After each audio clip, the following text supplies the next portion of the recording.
dalam menangani semua perkara. Tujuannya apa? Bukan cuma kepada perkara ini kita gitu. Di perkara lain pun, misalnya ada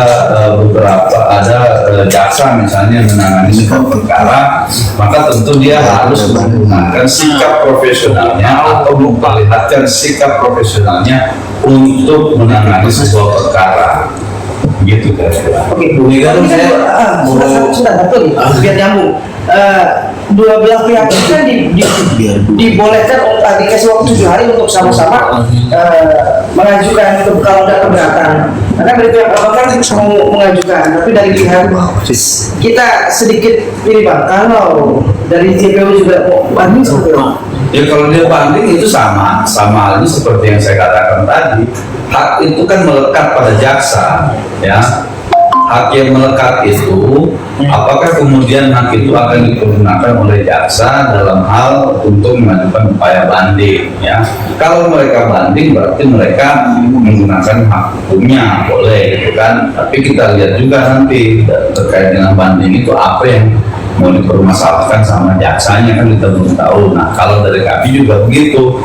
Kami tim penasihat hukum kita, ya, itu juga sama telah mau menggunakan haknya untuk mengajukan banding ini dengan harapan bahwa pengadilan tingkat tinggi atau pengadilan tinggi DKI Jakarta ini bisa memeriksa kembali seluruh fakta-fakta yang sudah terungkap di persidangan, ya.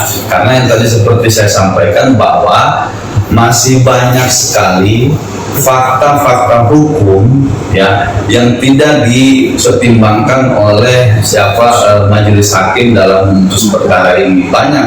Ini kita sidang berbulan-bulan, ya. Tentu banyak sekali fakta di situ yang sudah kita ungkap bersama gitu. Tapi kita lihat kemarin dalam pertimbangan hukum putusan pengadilan gitu kan, itu seperti apa ya, fakta itu masa faktanya sederhana sekali gitu, ya. Kalau seperti ini, buat apa kita buang-buang waktu berbulan-bulan di sidang? Benar nggak?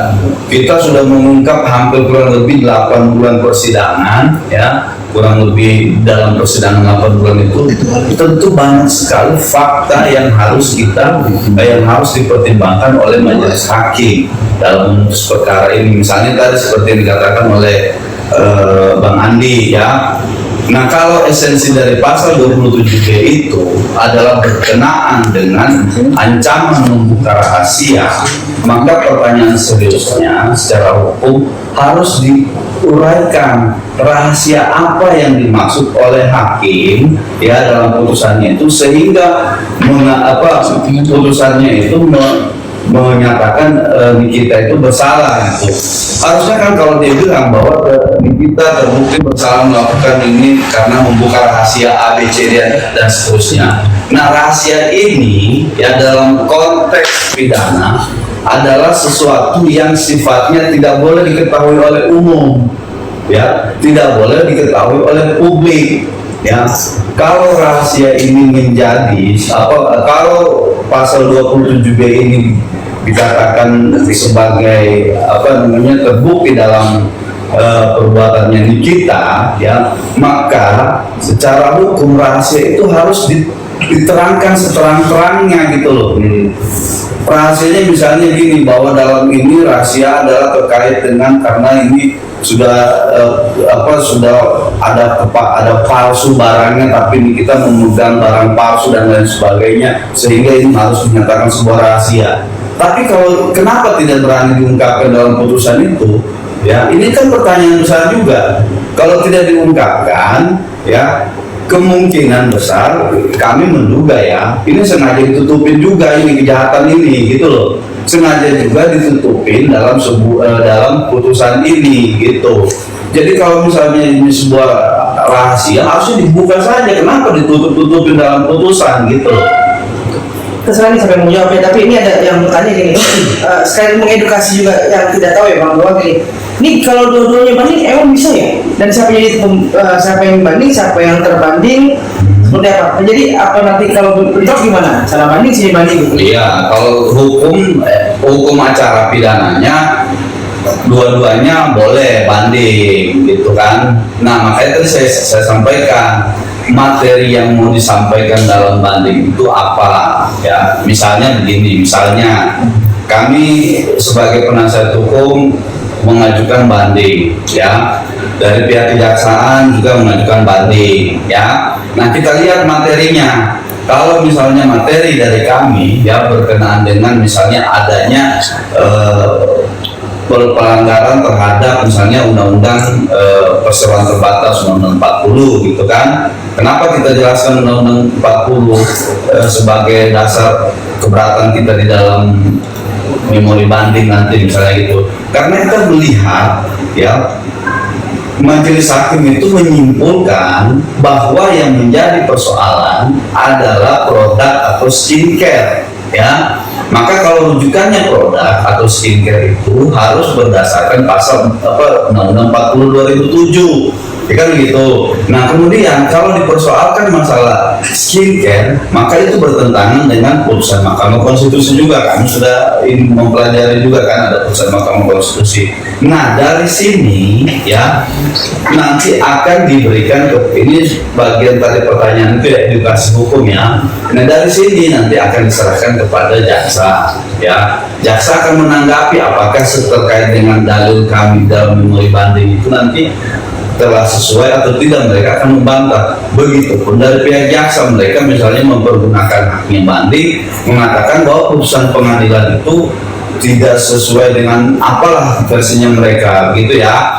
Nah nanti itu akan diuji di pengadilan tinggi gitu. Dua-duanya ini akan diuji. Siapa yang misalnya yang secara hukum ya bahwa dalil yang disampaikan atau argumentasi hukum yang disampaikan itu masuk atau tidak masuk, maka itu nanti yang akan dipertimbangkan. Misalnya dari kami gitu kan, oh ini ternyata hukum yang mengatur begini, faktanya ternyata begini tapi tidak dipertimbangkan. Nah maka itu yang nanti diberikan pertimbangan oleh pengadilan tinggi gitu untuk menerima atau menolak, begitu pun sebaliknya. Bisa hukum acaranya membolehkan kok itu. Oke, ini kan itu dari kesepakatan bahwa akan banding ya Bang. Kapan katanya akan diajukan? Menurut dalam mungkin. Oke, terima kasih teman-teman semuanya. Ini kan hari ini kami baru menerima surat kuasa khusus dari Nikita Mirjani dalam rangka untuk melakukan banding ya terhadap putusan Pengadilan Selatan. Nah, ini waktu kan kita diberikan 7 hari ya, 7 hari. Tentu setelah dari sini kami akan mulai merumuskan ya semua dalil kami, bantahan kami, di mana banyak pertimbangan majelis hakim ini ya yang menurut kami tidak sesuai dengan fakta-fakta persidangan. Nah, oleh karena itu saya kira setelah kami sudah menerima surat kuasa khusus hari ini, kami akan segera untuk menyusun memori banding itu.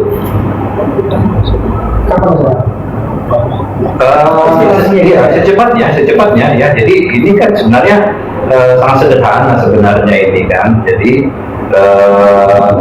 yang menjadi batu uji kami itu adalah terkait dengan pasal 27B ayat 2 itu undang-undang ikut ITE itu. Nah inilah nanti yang kami urai dari aspek yuridis, aspek filosofis dan aspek sosiologisnya ya.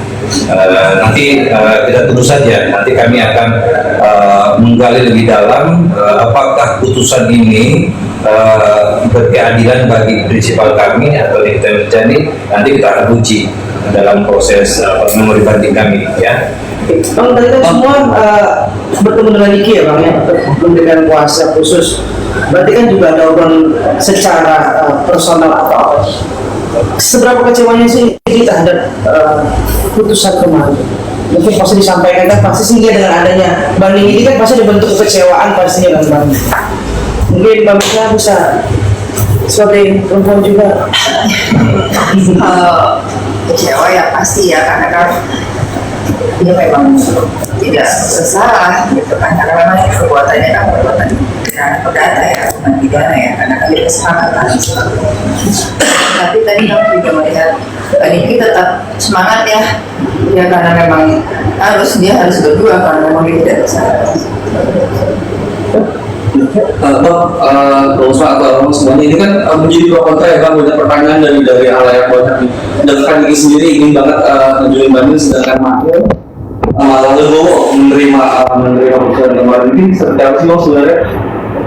Iya kan gini, Mail itu kemarin menyampaikan juga ya kepada kami sebelum sidang, dia sampaikan, Bang, nanti kalau untuk putusan ini ya dia sebenarnya karena udah capek gitu kan, dia capek dengan, bukan capek karena ya, perkaranya, tapi capek karena ketidakadilannya.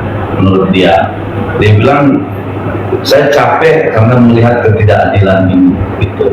Kenapa? Begitu susahnya mendapatkan keadilan di Indonesia ya. Nah kemudian kalau itu dikatakan sebagai statement yang demikian gitu kan. Nah terus bagaimana dengan fakta hukum ini?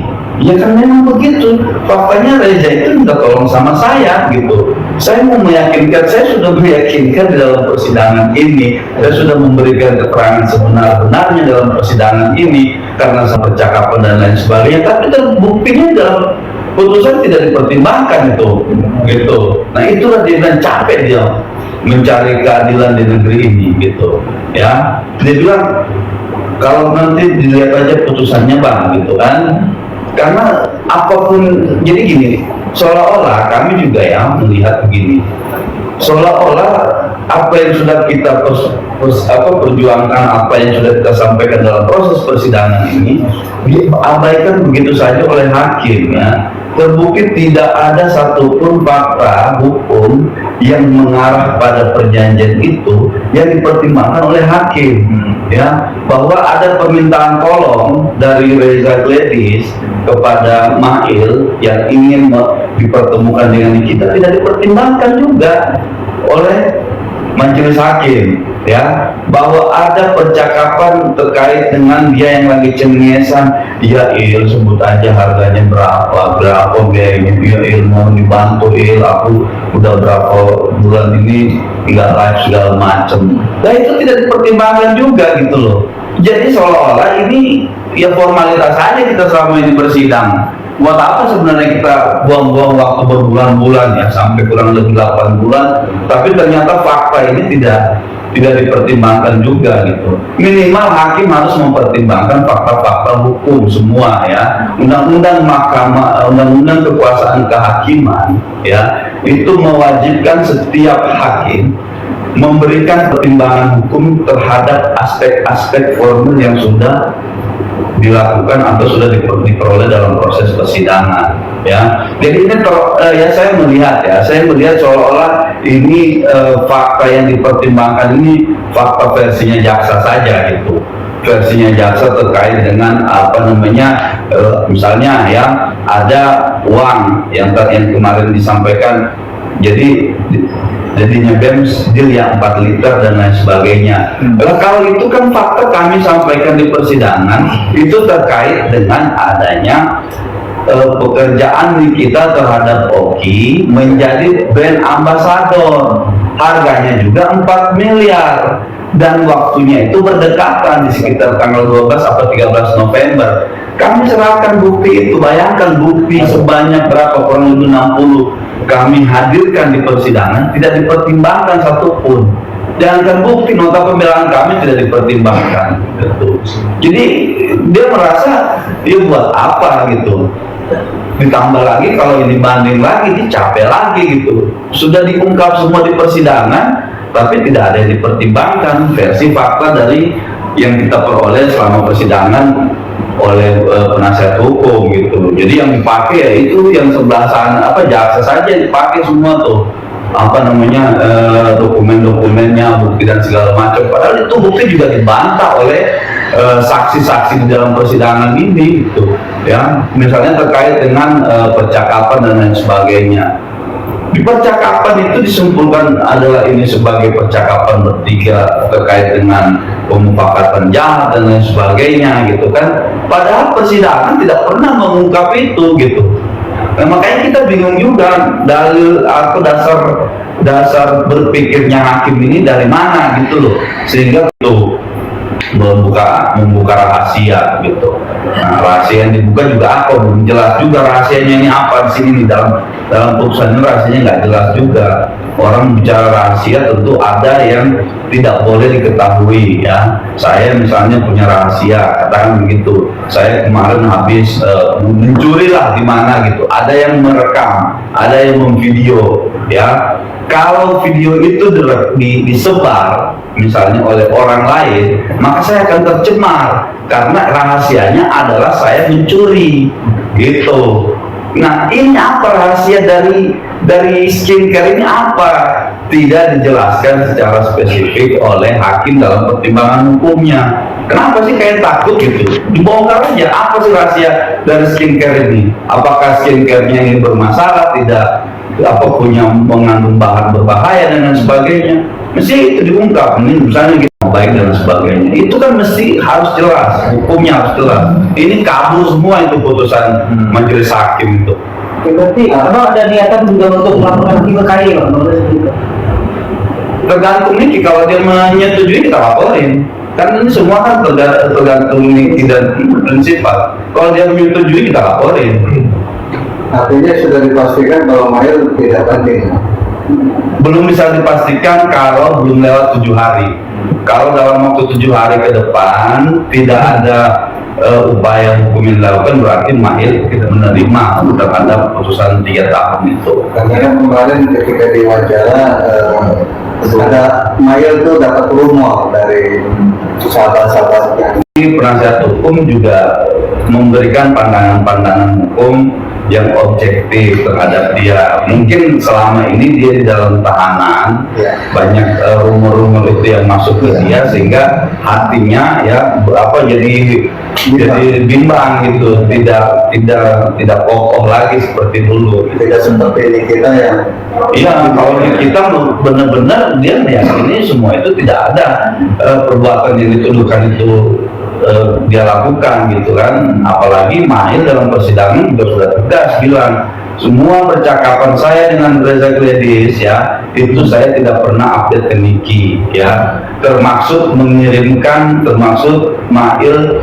meneruskan kalimat yang bisa hancur kredibilitas dokter, gue jamin, yang kemarin dipertimbangkan adalah sebagai bentuk pengancaman juga gitu kan, ancaman mau mencemarkan gitu. Itu kan Niki juga nggak tahu kalau itu diteruskan oleh Mail kepada pelapor Reza Gledis ini. Tapi anehnya itu dipertimbangkan oleh hakim, padahal Mail mengakui tegas di persidangan, yang mulia saya tidak pernah memberitahu kepada Niki terkait dengan apa yang sudah saya bicarakan kepada Reza Gledis, dan semua itu adalah inisiatif Mail sendiri. Itu diakui sama Mail, tapi di keputusan tidak dipertimbangkan. Bang, ini kan terkait Mail ya. Sempat Mail itu ada curhatan atau keluhan, di mana barang bukti yang mungkin abang juga tahu berupa handphone itu akan ada upaya seperti itu kan terkait ini Ya, kan kalau Mail milik pribadi properti Mail ya. iya, jadi kan prinsipnya kalau dari putusan ini bicara Mail ya. Kalau Mail tidak mengajukan upaya hukum banding atau banknya dia kan begitu, karena ya solusinya hukumnya harus diajukan di banding, nggak ada lagi itu selain itu. Nah, kalau misalnya dia bilang barang bukti dan lain sebagainya gitu kan, handphonenya dia khususnya gitu kan, dia ingin kembali gitu kan, nah berarti dia harus mengajukan banding. Misalnya dia banding soal, misalnya dia keberatannya terkait dengan barang buktinya saja gitu kan, nah itu bisa juga banding yang dia lakukan terhadap barang bukti itu. Tapi semuanya kan prinsipnya kami penasihat hukum ya itu mengikuti bagaimana kemauan dari klien sendiri kita terhadap Mail dan lain sebagainya. Nah, kalau kita sudah memberikan pandangan yang demikian tapi mereka masih bilang ya sudah bang, saya misalnya gitu kan, Mahil nggak mau banding, ya sudah kan kita tidak bisa memaksa gitu. Tapi kalau di kita dia bilang banding bang dan lain sebagainya, nggak mau gua, dia bilang. Bang Andi, setelah apa derajatnya sih di kita nih sepertinya ingin melakukan upaya banding setelah apa derajatnya? Iya, kalau kita berbicara seberapa gagahnya ini ya sangat-sangat berambisi ya, karena intinya bahwa memang kita selama ini merasa memang tidak pernah melakukan suatu perbuatan terkait apa yang dituduhkan sampai hari ini. Dan memang ya seperti juga sudah dijelaskan pada lebar oleh rekan saya Pak Usman, bahwa memang juga ini putusannya ini kalau menurut kami ya, pandangan hukum kami selaku praktisi hukum ya, bahwa putusan itu sangat aneh ya, seperti tadi dijelaskan terkait satu yang rahasia. Saya ulangi kembali, rahasia itu tidak dijelaskan. Nah, ketika rahasia itu tidak dijelaskan dan atau dipaparkan secara nyata bahwa memang dalam satu peristiwa itu ada rahasia ya, bahwa kalau misalnya dipaparkan di dalam satu peristiwa itu ada rahasia ya, harusnya dijelaskan dong secara detail itu apa sih rahasia, apa sih yang dimaksud. Tapi kalau tidak dijelaskan ya, menurut kami bahwa di situ tidak ada rahasia. Nah, ketika misalnya memang sudah di situ tidak ada rahasia, berarti unsur pasal itu kan tidak terpenuhi. Pertanyaan seriusnya ya, kenapa mesti didakwa diputus orang bersalah ketika perbuatannya itu tidak selesai atau unsur pasal itu tidak terpenuhi. Nah, disitulah sebenarnya ya seperti tadi disampaikan oleh rekan saya, bahwa sebenarnya kalau kami di pengacara kan hanya mewakili yang bertindak untuk dan atas nama. Artinya apa?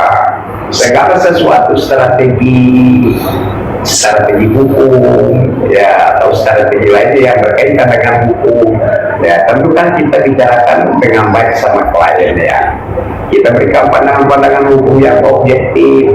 Ketika klien itu setuju maka kita akan melakukan, tapi ketika kalau kita itu tidak setuju kita tidak melakukan. Nah, terkait dari pertanyaannya, memang bahwa tentu kan kita ini juga tahu bahwa ketika misalnya banding resikonya bisa saja naik, bisa saja turun. Tapi tentu kita memberikan pandangan hukum yang baik, yang secara objektif, bahwa pasal yang dituduhkan kepada saudara ini adalah undang-undang ITE dengan ancaman 6 tahun ya.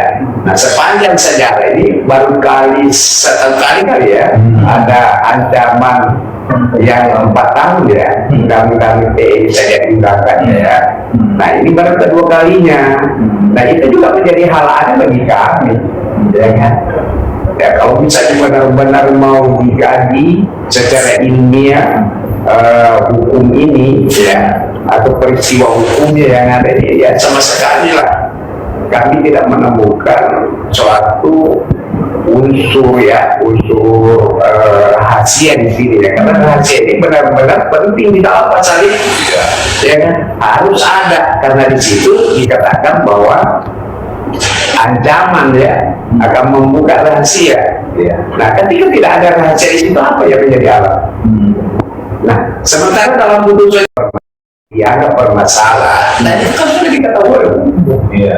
Nah, coba begini, praktisi hukum ini coba baca itu penjelasan ayat 2, bahwa apabila ya rahasia yang dimaksud di situ sudah diketahui oleh umum, maka tindak pidana yang dituduhkan kepada terdakwa tidak dapat dipergunakan beban tambahan. Ya, Karena sudah diketahui oleh umum, bukan lagi menjadi rahasia.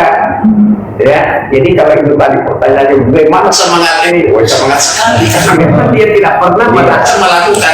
Saya pikir gini ya, ini logiknya kita berpikir bahwa siapapun orangnya, kalau misalnya dituduh melakukan sesuatu sementara dia tidak pernah melakukan sesuatu atau berotak ya, ya kira-kira gitu ya. Tapi kan biasanya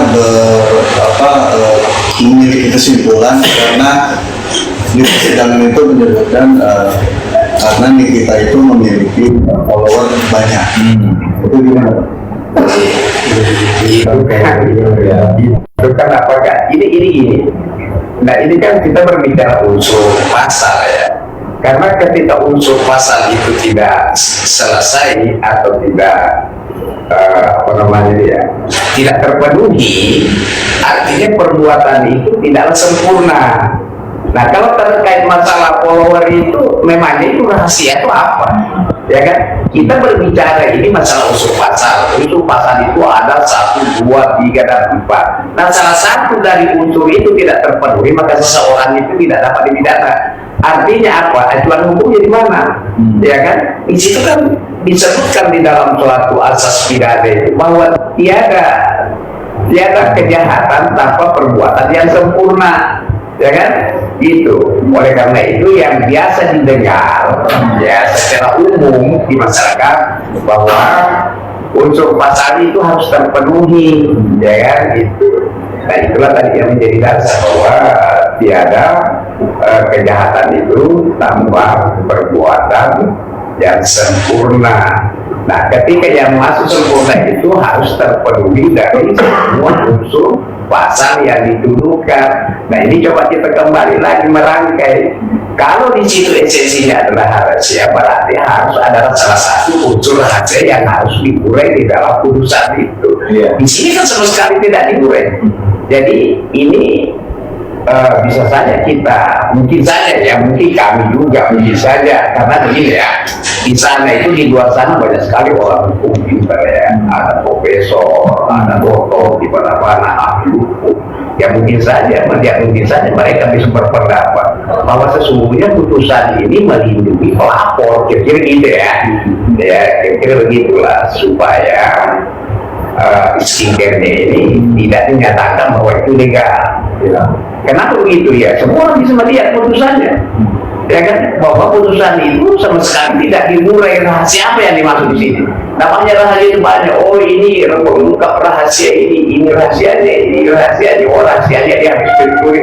Oh rahasianya habis masuk hotel. Oh rahasianya dia menjual barang misalnya ilegal. Kan banyak. Nah maksudnya ini rahasia apa yang tidak dimurai dalam putusan ini? Itu mungkinnya objeknya belum ketahuan. Iya, Sama-sama abu-abu lah. Ini kalau di kampung saya itu namanya abu-abu itu artinya tidak jelas. Ya kalau abu-abu ya, tapi ya mungkin kalau di kita ya mungkin saja punya orang dibilang abu-abu, tapi kalau menurut kami ya biasa. Kami dengar bahwa yang namanya abu-abu itu orang manusia itu tidak jelas. Misalnya saya pengacara ya kan, tapi saya melakukan hal-hal yang memang bertentangan dengan hukum, itu bisa saja orang mengatakan itu tidak jelas, itu orang dia orang hukum kok tapi melanggar hukum, ya kan, kira-kira gitu ya, itu namanya abu-abu. Tapi entahlah kalau versinya di kita bisa saja mengatakan bukannya abu-abu lah, pahanya abu-abu lah, tahu dan punya abu-abu ya kita tidak tahu. Yang tahu kalau itu ditanyakan tanya di kita sendiri. Bang, ada lagi dari pihak sana kan melalui tim kuasa hukumnya mengatakan bahwa ternyata kita memang terbukti bersalah. Menyikapi gimana Pak dengan hasil putusan kemarin? Begini, sebenarnya ini ya, kalau orang hukum itu seharusnya dia berpikiran hukum dan memberikan edukasi kepada masyarakat yang benar. Ya, dia dulu lah kalau dikatakan terbukti. Ini kan harusnya orang hukum itu memahami namanya asas praduga bersalah ya. Apa artinya asas praduga bersalah? Ini seseorang itu tidak boleh dinyatakan bersalah atau terbukti bersalah sepanjang itu belum ada putusan hukum yang tetap atau berkekuatan tetap atau ingkrah ya. Nah ini kan seharusnya kalau diucapkan itu ya tunggu dulu, ingkrah dulu lah. Kira-kira begitu. Ini kan masih panjang perjalanan, masih ada kasasi, masih ada banding, masih ada kasasi, masih ada PK, maka PK bisa 2 kali, ya kan? Nah nanti kalau sudah habis supaya hukum dan hukum itu sudah dinyatakan ingkrah dan berkekuatan hukum tetap, barulah orang itu dinyatakan bersalah. Jadi kalau ada orang hukum begitu sebaiknya suruh sekolah lagi deh, ya kira-kira begitu ya. Tadi saya tidak nyebut nama, Kalau masih ada yang berpendapat begitu, suruh sekolah lagi, kasihan ini masyarakat. Ya kan, dia mengaku-ngaku labelnya ESA, MH, dan macam-macam. Gelarnya banyak, tapi kan tidak memahami hukum, kemudian berbicara hukum, artinya membuat sesat masyarakat itu. Ya, kira-kira gitu ya. Ada satu. Jadi kalau upaya hukum ini berlanjut kayak banding itu, perangkat pengadilan masih sama nggak sih kayak hakim? Masih sama ya? Tidak sama dong. Iya. Beda ya? Iya. Beda. Kalau di pengadilan itu bersidang, ya secara terbuka. Tapi kalau di pengadilan tinggi itu namanya sidang terbuka. Tidak ada peralihan syarat terlapor, tidak ada terlapornya ya. Tidak ada terdakwanya di sana. Ya. Di hakim kemarin itu pasti nggak ada ya? Iya, tidak ada.